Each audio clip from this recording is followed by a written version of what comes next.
Class 6 প্রথম পর্যায়ক্রমিক পরীক্ষার এইখানে 6-এর একটি পরিবেশ এবং বিজ্ঞান প্রশ্ন আলোচনা করা হলো।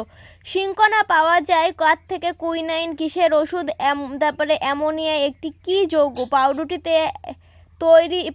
তৈরিতে ব্যবহার করা হয় কী? নাইট্রোজেনের সংকেত কী? চুম্বক দ্বারা আকৃষ্ট হয় কী? তড়িতের সুপরিবাহী অধাতুর নাম কী? উকুন একটি কী প্রাণী? একটি রাসায়নিক পরিবর্তনের উদাহরণ দাও। ব্রোঞ্জ হলো কী? ক স্তম্ভ সঙ্গে খ স্তম্ভ মেলাও। কাকের সঙ্গে কী হবে? সোডিয়াম। কুইনাইন বৃক্ষরোপণ। কড মাছের লিভারের অয়েল। শূন্যস্থান পূরণ করো। মোমের গলন ড্যাশ পরিবর্তন।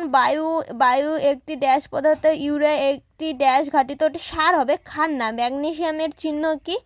চুন। জলে ঘোলা হয় ড্যাশ গ্যাসের জন্য। তারপরেই পরের পেজে রয়েছে 2-এর জন্য ইম্পর্টেন্ট প্রশ্ন। সাগর কুসুম এবং ক্রাউন মাছের মধ্যে মিথজীবিতার সম্পর্ক। ভৌত পরিবর্তন রাসায়নিক পরিবর্তনের পার্থক্য। পৃথিবীতে সমস্ত শক্তির উৎস কি? গাছ তৈরিতে কোন শক্তি থেকে কোন শক্তিতে রূপান্তরিত হয়? রেল লাইনের জোড়ার মুখে ফাঁক হয় কেন? কার্বন ডাই অক্সাইড এবং মিথেনের সংকেত। ডিএপি এর পূর্ণ নাম কি? এটি কী কাজে লাগে?